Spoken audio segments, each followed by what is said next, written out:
If you're brand new to VideoStudio, don't worry, you're in the right place. I'll take you through the basics of what you need to know to get started. When you first launch VideoStudio, you'll see the home screen. Let's assume you've already got some footage that you want to edit, but if you don't, you can go to Capture to record your screen, your webcam, or import from physical media. If you do have footage, just click Edit and you'll be on the main editing screen. At the bottom is the timeline. Top right is your library and options panels, and on the left is the video preview pane. In the middle are the library folder icons. You can see we're currently viewing the media library. There's already some videos and photos in the library that comes included with VideoStudio. But let's import some of our own footage. I'll create a new folder to keep things organized. Then click Browse, find my footage on my computer, select it all, and drag it into the folder I just created. I can show just video files, images, or audio files with these icons, or start typing the name of the file I'm looking for in the search bar. To speed things up with a new edit, you can try using a template. Click the Templates icon, and then Instant Project. Then just drag and drop the one that you like to the timeline. Instant projects have placeholder graphics. Click the one you want to replace, go back to your media library, and drag the clip you want to replace it with while holding down Control. You can quickly put a great-looking edit together with templates. You don't have to use templates though. Let's start a new project.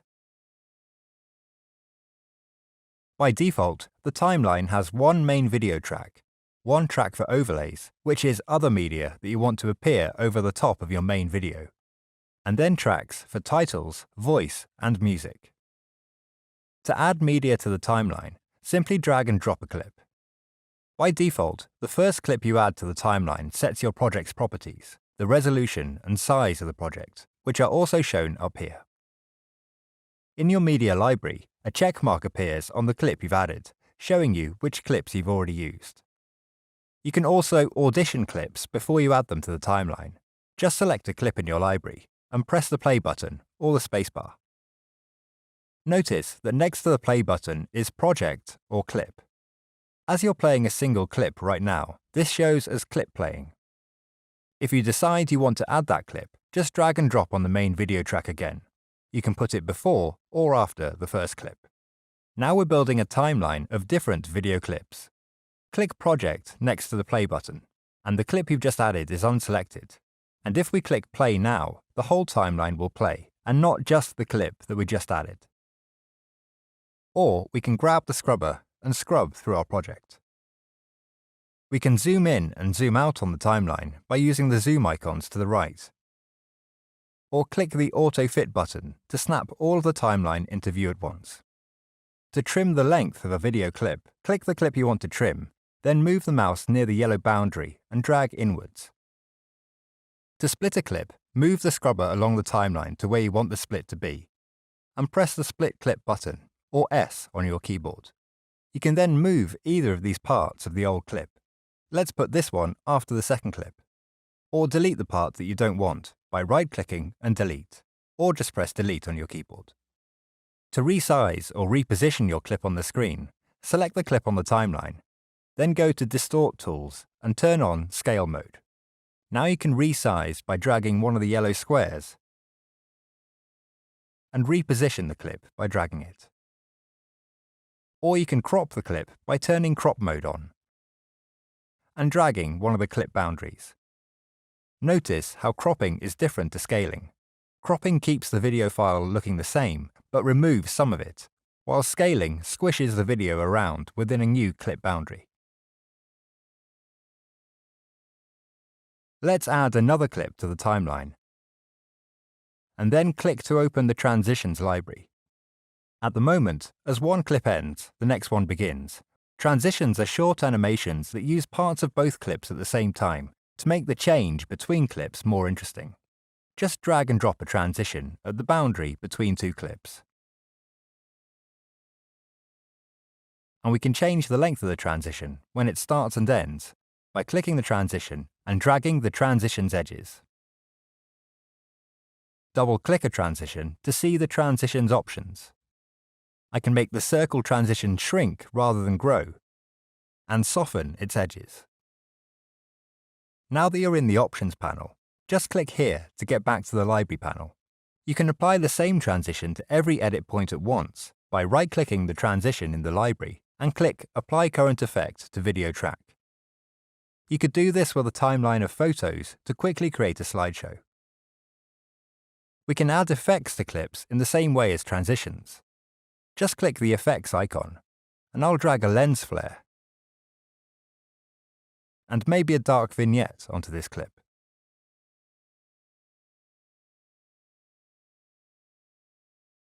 To edit effects, just double-click the clip.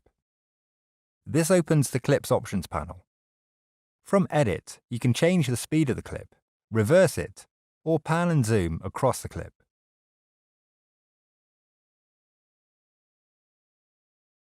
From Effects, customize how the effect displays, change the order of effects, toggle effects on and off, or remove effects entirely. At Color, you've got access to a whole host of color correction tools. For example, you could change the brightness, or add a LUT effect to your clip. And there's even lens correction for non-standard camera footage. So far, we've only been working on the main video track, but we can add overlays as well. Click the Overlays icon and drag a shape or animated overlay onto Overlay Track 1. This animated border would be great with some text in it. And we can right-click it to change its size and shape, and reposition it just like a video clip. Videos or photos can be overlays as well. Drag a clip from your media library onto the overlay track, and it defaults to a smaller size so you can reposition or resize the overlay video where you want it to be.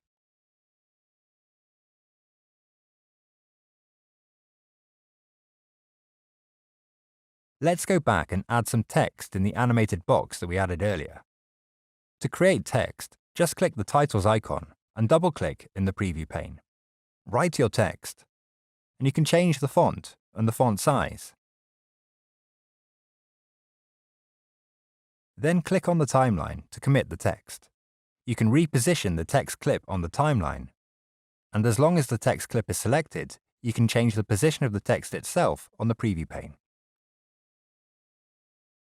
When we add a video with audio to our timeline, the clip will have a speaker icon, and if we click Sound Mixer from the toolbar, we can see the audio waves attached to the video. We can make adjustments to the existing audio track by double-clicking the clip to open the editor, and we can adjust the volume, or apply a fade-in and fade-out effect. By right-clicking on the clip, we can either mute audio or split the audio to another track. VideoStudio comes with a royalty-free music and sound effects library, which you can use in your videos.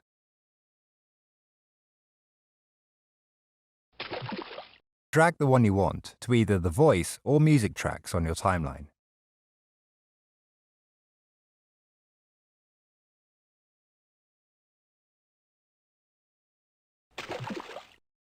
Or you can use Auto Music to fit music automatically to your whole timeline. Put the scrubber at the start of your edit. Click Auto Music, select the feel you want, and then click Add to Timeline. As you edit, don't forget to save as you go along. To save your project so you can open your working file to continue editing later, select File and Save As. Once you're done with your video, go to Share and you can export to popular formats. Upload online to your social channels from within VideoStudio. Or burn straight to a disk. And with just a couple of extra tweaks behind the scenes, here's how our quick edit has worked out.